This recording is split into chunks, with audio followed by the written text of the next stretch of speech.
오늘 우리가 로마서 15장 13절 한 절 짧은 말씀을 읽었는데요. 이 말씀은 성경의 또 많은 축복 기도 중에 하나입니다. 찰스 스펄전이라고 하는 목사님은 이 15장 13절 로마서 이 말씀을 하나님의 말씀 가운데 가장 복되고 풍성한 축복의 요절이다, 이렇게 말하기도 했습니다. 이 말씀은 우리 믿음의 사람들이, 신자들이 소망 아래 사는 것, 하나님의 소망의 축복 아래 사는 것이 얼마나 의미 있는지, 얼마나 복된 것인지 그 말씀들을 우리에게 하고 있습니다. 오늘 15장 13절 말씀에 보면 먼저 하나님을 소망의 하나님이라 이렇게 말씀하고 있습니다. 하나님이 소망의 하나님이다. 하나님에 대한 여러 이름들, 별칭들이 많이 있는데 특별히 여기 소망의 하나님이라는 것은 어떤 의미가 있을까요? 하나님께서 우리 앞날의 미래의 주관자가 되신다 하는 그런 고백입니다. 하나님은 우리의 삶을 절망이 아닌 소망으로, 희망으로 인도하시는 분이라는 것입니다. 그래서 예레미야 선지자가 그런 말씀을 하죠. 여호와의 말씀이니라. 너희를 향한 내 생각을 내가 아나니 평안이요 재앙이 아니니라. 너희에게 미래와 소망을, 희망을 주려는 것이니라. 예레미야 29장 11절에서 그렇게 기록하고 있습니다. 하나님께서 우리의 장래를, 미래를 향하여 가지고 계신 그 계획은 평안이라고 말합니다.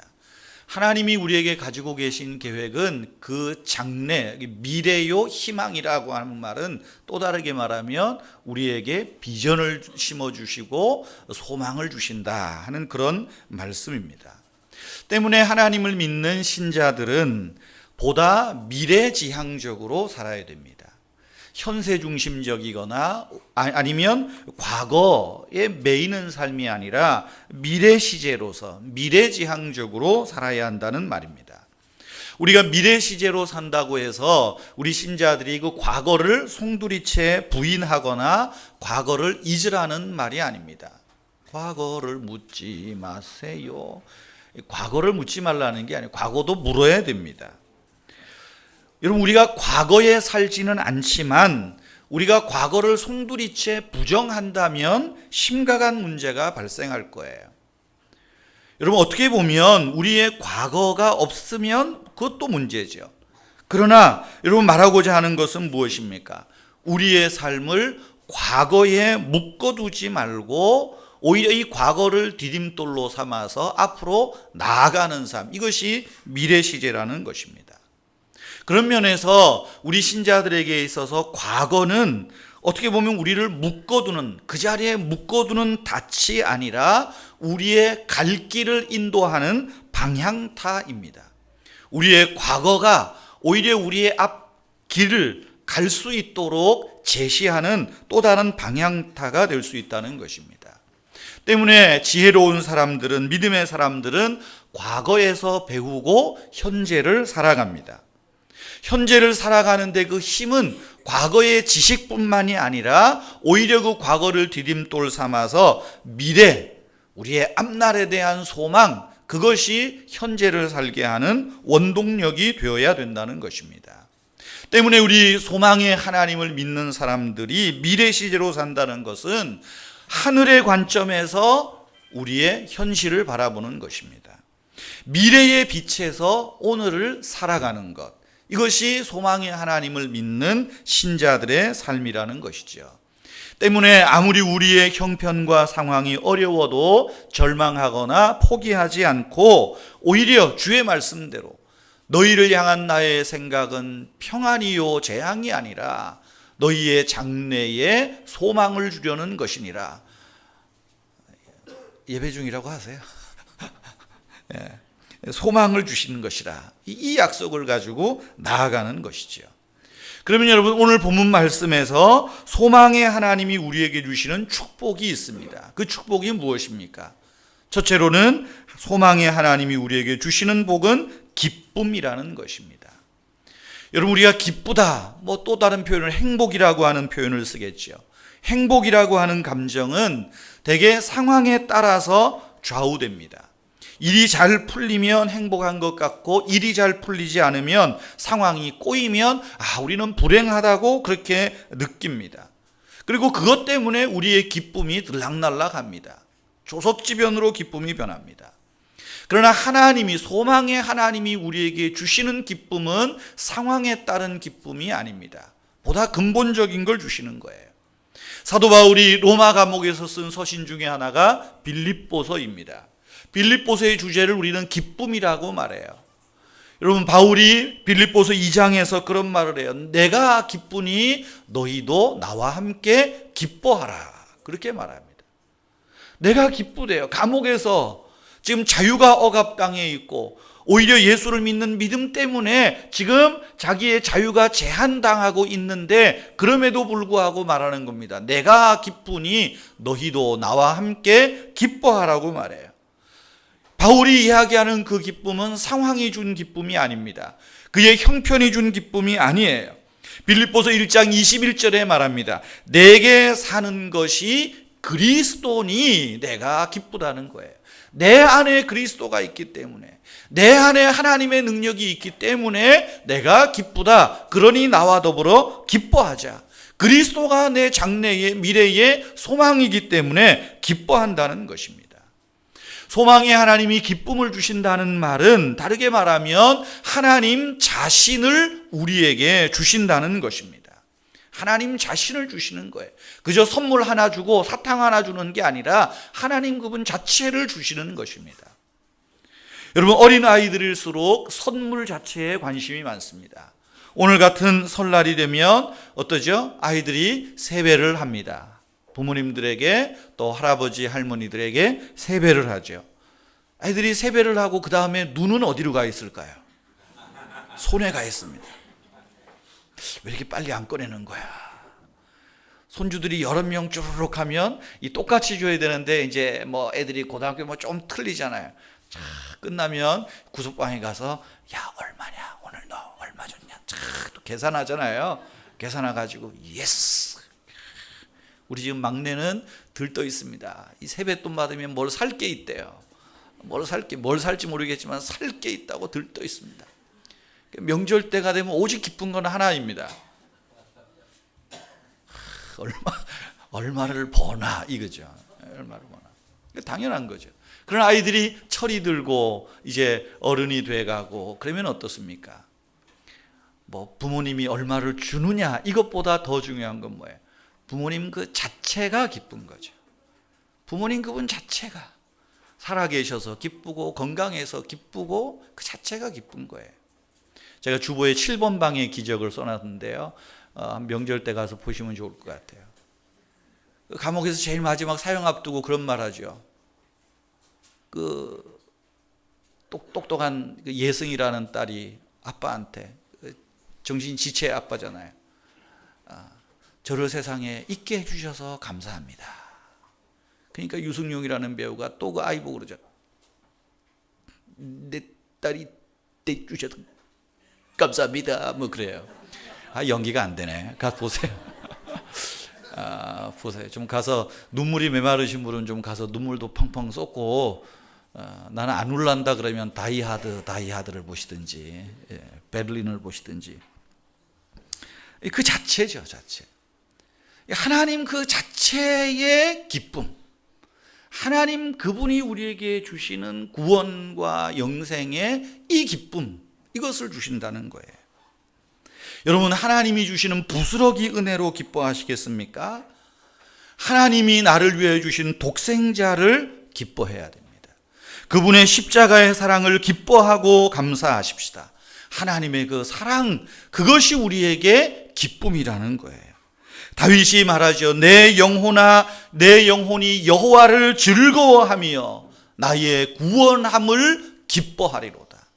하나님 그분을 기뻐하고 하나님이 주신 구원을 기뻐하겠다는 거예요. 시편 37편 4절에 보면 그러죠. 여호와를 기뻐하라. 그리하면 그가 네 마음의 소원을 이루어 주시리라. 기쁨이 소원을 이루는 거예요.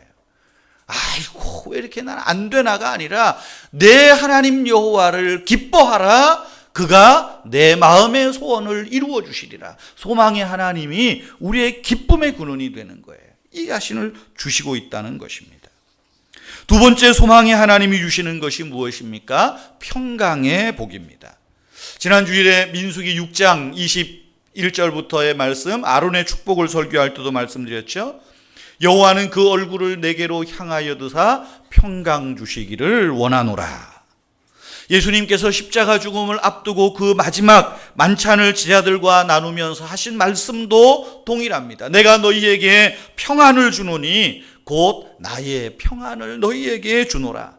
그러므로 너희는 마음에 근심도 말고 두려워하지도 말라. 그 평안을 소망의 하나님이 우리에게 넘치도록 주시겠다는 것입니다. 어찌 보면 기쁨과 평강, 평안은 동전의 양면입니다. 마음의 평강이 넘치면 기쁨이 넘치죠. 마음의 평강이 없고 근심이 가득하면 기쁨도 없습니다. 그런 면에서 평강은 내적인 기쁨이라고도 말할 수 있을 거예요. 여러분, 우리는 이런 평강을 어디서 얻겠습니까? 우리는 스스로 노력하여 얻으려고 합니다. 세상에서 기쁨을 발견하고 평강을 발견하려고 합니다. 그러나 그것은 일시적인 것을 우리는 순간순간마다 깨닫고 있습니다. 그러나 하나님이 우리에게 평강을 주시고 기쁨을 주신다면 그것은 끝까지 지속될 거예요. 하나님 나라에 가기까지 지속될 것입니다. 그것은 내 것이 아니라 주님이 주시는 평강이요, 주님의 평강이고 성령의 열매이기 때문이에요. 그래서 예수님이 말하잖아요. 내가 너희에게 평안을 끼치노니 내 평안을 너희에게 주노라. 너희는 마음에 근심도 말고 두려워하지도 말라 이야기하고 있습니다. 세 번째 소망의 하나님이 주시는 것이 무엇입니까? 소망을 주신다고 말해요. 소망이 넘치게 하시기를 원하노라 라고 말하죠. 여러분, 소망이라는 것은 우리 삶의 모든 행위의 사실은 근본입니다. 그래서 아까 말씀드린 대로 우리는 보다 미래지향적으로 사는 거예요. 소망 때문에 농부들이 씨를 뿌립니다. 소망 때문에 학생들이 공부하고 선생님들이 학교에서 아이들을 가르칩니다. 소망 때문에 행복을 꿈꾸고 소망 때문에 결혼해서 아이를 낳습니다. 소망 때문에 이익을 예상하고 투자자들이 돈을 씁니다. 소망 때문에 더 나은 세상, 더 많은 사람에게 유익을 주기 위해서 그런 소망이 있기에 과학자들이 오늘도 밤을 새워 연구를 거듭하는 것입니다. 소망이 우리의 삶을 움직이게 한다는 거예요. 하나님이 우리를 그렇게 만드셨어요. 그런데 오늘 본문은 더 크게 말합니다. 소망의 하나님이 우리에게 소망을 주시겠다는 거예요. 영원한 나라의 소망, 우리의 삶에 지금보다 더 나은 하나님의 축복, 그 미래를 우리에게 약속하고 있는 것입니다. 인간에게 가장 큰 불행이 뭘까요? 소망을 못 느낄 때, 희망이 없다고 느껴질 때입니다. 우리 많은 성도님들이, 사업하는 분들이 힘들다고 말합니다. 왜냐하면 이 사업이 나아질 기미가 보이지 않아요. 지금 우리의 어떤 경제 구조가 참 이 중소기업을 하고 구멍가게를 하고 이 자체가 얼마나 힘든지 몰라요. 그러니까 보이지를 않는다고 고백을 합니다. 이것이 불행이에요. 이것이 힘든 거지요. 여러분, 프랑스의 미술가 로댕이 한 그 유명한 작품이 하나 있잖아요. 이러고 있는 거 있잖아요. 생각하는 사람. 생각하는 사람의 작품은 단테 신곡의 지옥문 앞에서 이 글을 읽고 아마 거기에 영감을 얻어서 기록했다 그러죠. 지옥문 앞에서 자신의 모습을 반성하고 괴로워하는 그런 모습이 그 작품으로 그려졌다고 합니다. 단테 신곡에 보면 그 지옥문에 이런 글귀가 써 있다고 합니다. 이 안에 들어가는 그대들은 모든 희망을 버릴지어다. 지옥문 앞에 그런 글이 써 있다 그래요. 써 있는 게 아니라 단테가 상상해서 썼겠죠. 이 문을 통과하는 자에게는 모든 희망을 버리라. 희망 없는 곳이 지옥이죠. 희망 없는 곳이 지옥입니다. 반대로 뭡니까? 소망 있는 곳이 천국이에요. 우리를 그런 고백을 많이 하잖아요. 미래가 보이지 않고 아무런 소망이 없을 때 지옥 같다고, 끔찍하다고. 그러나 하나님은 우리를 하나님의 예비하신 놀라운 미래로, 내가 너희를 향한 생각은 장래 평안이요 희망이라고, 그 미래로 우리를 끌고 가신다는 것입니다. 그 하나님이 우리에게 소망이 넘치도록 주시겠다는 거예요. 우리가 소망을 말할 때 좀 오해하고 혼동하는 것이 있습니다. 어떤 사람은 그냥 기대 심리와 소망을 혼돈합니다. 기대 심리는 소망이 아닙니다. 긍정적 사고, 긍정적 생각을 소망이라고 또 생각합니다. 그것도 소망은 아닙니다. 여러분, 사람들의 기대 심리가 얼마나 참 묘합니까? 어제 EBS TV를 보니까 자본주의에 대해서 EBS 다큐멘터리로 쭉 하는 걸 봤는데, 그 중에 이제 이런 문구가, 이런 게 하나 나와요. 예쁘게 생긴 소비 심리를 이제 이 자본주의에 이야기하는 건데, 예쁘게 생긴 배우가 나와서 이제 이거 하루에 한 끼만 먹으면 쫙 살 빠지고 날씬해진다고 다 광고를 합니다. 하나 먹어서 빠지겠어요? 그런데 사람들은 그거를 보면 막연한 기대를 갖는 거죠. 아, 그래, 내가 저 배우와 나를 비교해 보면, 야, 내는 이 몸도 아니야 이거. 그러니까 이게 팔리는 거예요. 근데 정작 그 먹는다고 뭐 살이 빠지겠어요? 기대 심리죠. 아, 나도 혹. 소망이 아니에요. 우스운 거죠. 화장품 선전하는 배우들 보면 하나같이 다 예쁩니다. 좀 덜 생긴 배우가 나와서 화장으로 싹 변장을 해서 짠해, 이게 더 큰 소망을 줄 건데, 예쁜 김태희가 나와서 화장 착 하고 그러면 사람들도 전부 나도, 사람을 자꾸만 엉뚱한 기대로 소망을 갖게 하는 거예요. 긍정적인 생각도 마찬가지입니다. 긍정적으로 생각하면 뭐가 되겠다고, 되겠다고. 그러니까 요즘은 오죽하면 긍정의 배신이라는 책이 나오잖아요. 긍정도 소망이 아닙니다.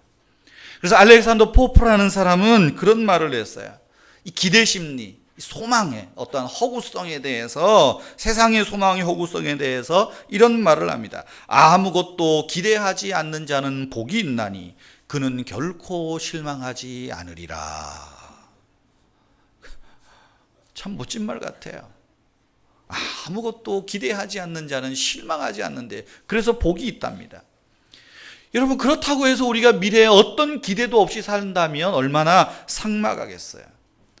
하나님의 말씀하시는 소망은 그런 기대 심리나 허황된 그런 어떤 긍정적인 게 아니에요. 하나님은 막연한 기대나 인간 심리에 호소하는 그런 긍정적인 생각들보다 훨씬 더 안전한 소망을 주시는 거예요. 하나님의 소망은 진리의 근거를 두기 때문입니다. 신자들에게 주시는 소망은 변함없는 주님의 그 파기할 수 없는 약속이 있기 때문에, 그 소망이 진짜 소망이요, 변함없는 소망이요, 우리 장래에 평안과 기쁨을 주는 소망이라는 거예요. 때문에 기독교 소망은 단순한 낙관적인 생각이 아닙니다. 그래서 성경은 말하죠. 너희는 소망 없는 사람들과 같이 되지 말라고. 여러분, 소망이라고 말하는 그런 막연한 기대나 긍정의 사고에 속지 말라고 이야기합니다. 오히려 하나님께서는 그분의 말씀이 소망의 근거요, 변치 않는 약속을 붙들고 미래적으로 소망으로 나아가라고 말해요. 성경은 오히려 우리에게 소망을 가지라고 말합니다. 사도 베드로는 말하죠. 우리 주 예수 그리스도의 아버지 하나님을 찬송하리로다. 그는 많으신 긍휼대로 예수 그리스도를 죽은 자 가운데서 부활하게 하심으로 우리를 거듭나게 하사 산 소망이 있게 하시는도다. 산 소망이, 죽은 소망이 아니라 살아있는 소망. 그 베드로는 말해, 이 산 소망은 금보다 은보다 귀한 말씀으로 온 것이라고 말합니다. 그래서 이 산 소망은 쇠하지 않을 뿐 아니라 영원한 하늘의 유업을 있게 할 것이라고 말씀하고 있는 것입니다.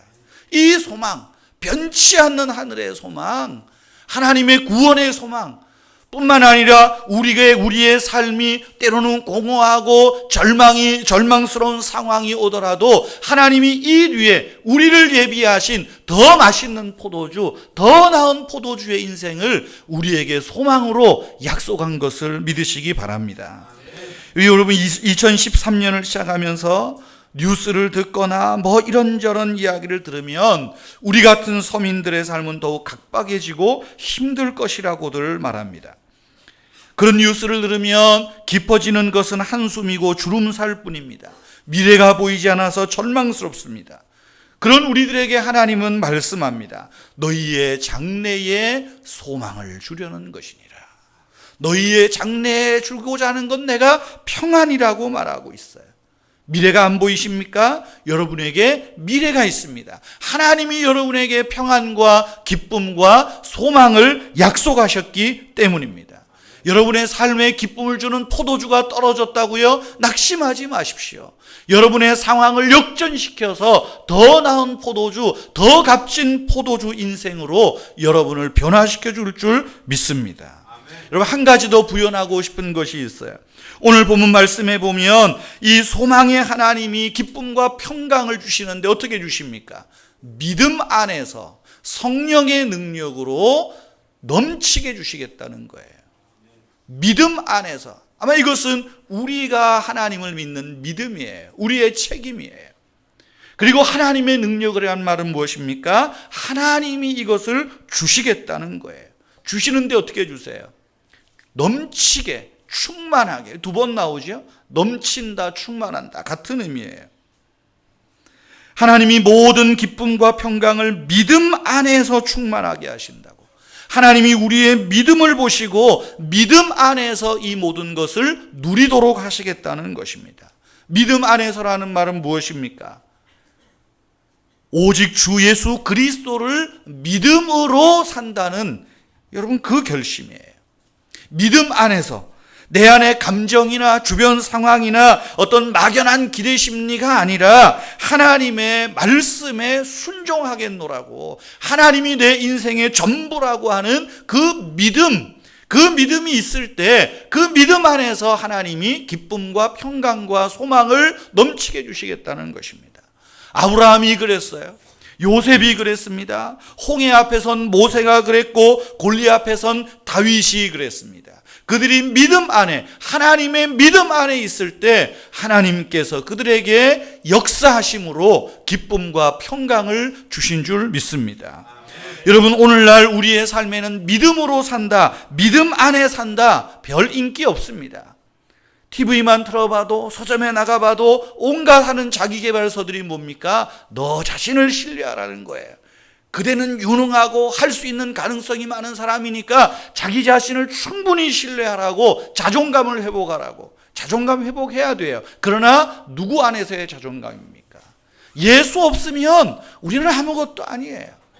여러분, 우리가 생각해 보세요. 우리가 어떤 일을 하다가 문제가 생기고 곤경한 일을 당할 때, 우리 가족의 어려운 일을 당할 때, 여러분의 자녀들이 급박하게 어떤 생명의 위협을 느낄 때, 어려움이 있을 때 여러분이 할 수 있는 게 뭐예요? 아무것도 없습니다. 아무것도 없어요. 그렇게 약한 사람들이에요. 예수님은 말씀하시죠. 너희가 나를 떠나서는 아무것도 할 수 없다고. 너희가 나를 떠나서는 아무것도 할 수 없나니 내 안에 거하라. 나도 너희 안에 거하리라. 너희 안에서 행하시는 이는 하나님이시니 자기의 기쁘신 뜻을 너희에게 소원을 두고 행하게 하신다. 하나님이 그 기쁘신 뜻을 우리 안에 소원을 주셔요. 그래서 우리로 하여금 하나님이 기뻐하시는 일을 하도록 하고 하나님 나라의 영광을 위하여 살고자 하는 의욕을 불러일으키신다는 거예요. 여러분, 세상의 가치관과는 다르죠. 너희 자신을 신뢰하는 것이 아닙니다. 우리가 예수 안에 있을 때 우리가 그만큼 존귀한 자가 되고, 예수의 말씀에 있을 때 우리가 그만큼 우리 안에 기쁨과 평강과 소망이 넘치게 된다는 거예요. 여러분, 하나님은 우리를 대신해서 역사하지 않습니다. 우리가 하나님을 믿는 믿음 안에 나를 세울 때 하나님은 우리 안에서 성령의 능력을 통해서 넘치도록 충만하게 역사하시고 일하시는 분입니다. 우리가 하나님을 믿고 순종하면 할수록 우리의 믿음은 더욱 강해질 것이고 성령의 능력으로 하나님의 일이, 하나님이 주시는 선물이 넘치도록 충만하게 될 것입니다. 여러분, 그래서 여기 보니까 성령의 능력으로 소망이 넘치게 하시기를 원한다 말하고 있는 거죠. 그래서 믿음과 성령 떼어지지가 않는 것입니다. 우리는 때로 어느 순간에는 믿음 없는 것처럼 하면서도 기도할 때 성령의 능력을 주시라고, 성령으로 충만하게 해주시라고. 도대체 무슨 배짱으로 그렇게 기도를 합니까? 여러분, 우리의 믿음과 성령의 능력을 어떻게 할 수 있을까요? 그래서 우리가 하나님의 말씀을 가까이 하는 거 아니겠어요? 하나님 앞에 예배하기를 힘쓰는 거 아니겠습니까? 기도하기에 힘쓰는 것 아니겠어요? 무디 목사님이 그런 말을 했어요. 나는 성경을 덮고 믿음을 달라고 기도해야겠다고 생각했다. 그러나 내가 믿음을 얻게 된 것이 말씀을 공부한 때라는 것을 깨달았다고. 나는 기도만 하면 믿음이 다 주어지는 줄 알고 성령의 역사가 나타나는 줄 알았는데 보니까 내가 성경을 공부하고 성경을 연구하고 그럴 때 내 믿음이 자라고 성령의 역사가 있게 됐다는 거예요. 그래서 로마서 10장 13절에 보면 말씀을 가리켜 믿음의 말씀이라고 그래요. 믿음의 말씀이라고. 성령이 말씀과 더불어 역사한다고 말하는 것입니다. 여러분, 하나님께서 기쁨과 평강을, 소망을 충만하게 넘치게 하시겠다는 것은 무엇입니까? 하나님의 바람은 우리 신자들이 얕은 물가에서 만족하지 않고 하나님의 충만함에, 영적인 충만함에 점점 더 들어가기를 원하시는 것입니다. 우리의 삶이 때로 고통이 넘치지만 우리가 주님께 받는 위로가 더 크게 넘치는 것을 믿고 구하라는 것입니다. 오늘날의 세상은 슬픔과 투쟁과 불평으로 가득하지만 하나님의 성령은 그 능력을 통해서 우리에게 기쁨과 평화와 소망을 넘치게 하십니다. 예기치 않는 방법으로 우리의 상황을 직면하게 하시고 역전시키는 분이 하나님의 능력입니다. 넘치는 소망으로 인해서 오는 그 평화와 기쁨, 믿음으로, 믿음 안에서 구하는 자에게 옵니다. 성령님께 우리 자신을 드리면 오늘 여기에서 말하는 기쁨과 평강과 소망이 우리에게 차고 넘치는 충만하게 되는 역사가 있을 줄 믿습니다. 특별히 여기 충만하게 넘치게 하겠다는 것은 어떤 의미일까요? 하나님이 우리를 축복의 통로로 사용하시겠다는 것입니다. 지난주에도 말씀을 드렸죠. 하나님이 그 이스라엘 백성을 축복하실 때 사람을 세워 축복하셔요. 아론을 세워 축복하시고 제사장을 세워 축복하시고 이 시대의 왕 같은 저와 여러분들을 세워서 우리의 자녀들을, 우리의 가정을, 이 민족을 축복하는 축복의 통로로 사용하신다는 것입니다. 근데 하나님이 우리를 축복의 통로로 사용하면서 그저 깔짝깔짝 주시면 되겠어요? 그죠? 깔짝깔짝 주시면 되겠어요? 그러니 하나님이 넘치게 하신다는 거예요. 충만하게 흘러 넘치도록. 바울 서신에 보면 이 충만, 넘치게 한다. 이 표현이 굉장히 많이 나와요. 모자람이 없는 거예요. 넘치도록. 여러분, 우리는 저수지가 아니라 파이프입니다. 통로입니다. 때문에 우리는 더 깊어져야 하고, 여러분, 그것이 우리의 삶을 통하여 흘러 넘치도록 하나님이 그 일을 위해서 우리에게 평강과 기쁨과 소망을 넘치게 충만하게 하시겠다. 사도 바울은 그 약속의 말씀을 믿고 로마교회 성도들을 향하여, 오늘 우리들을 향하여 말씀하고 있는 것입니다. 우리는 믿음 안에서 성령의 능력으로 이 세 가지 보물을 받아 누리시기를 바랍니다. 그리고 흘러가게 하십시다. 나로 인하여 기쁨과 평강과 미래의 암울한 이 시대에 주의 소망을 흘려보내는 축복의 사람, 믿음의 사람, 축복의 가정, 믿음의 가정이 되기를 주님의 이름으로 축복합니다. 우리가 2013년 들어서 1월 1일부터 오늘 2월 10일 40일 동안 줄기차게 새해 복 많이 받으십시오 했습니다. 진짜 새해 복을 드리겠습니다.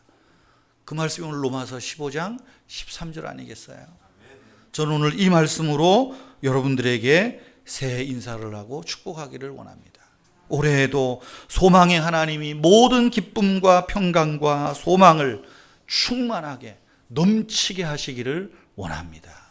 여러분의 자녀에게, 여러분의 가정 위에, 그리고 이 민족 위에 하나님이 주시는 이 기쁨과 평강과 소망이 충만하게 차고 넘치기를 바랍니다.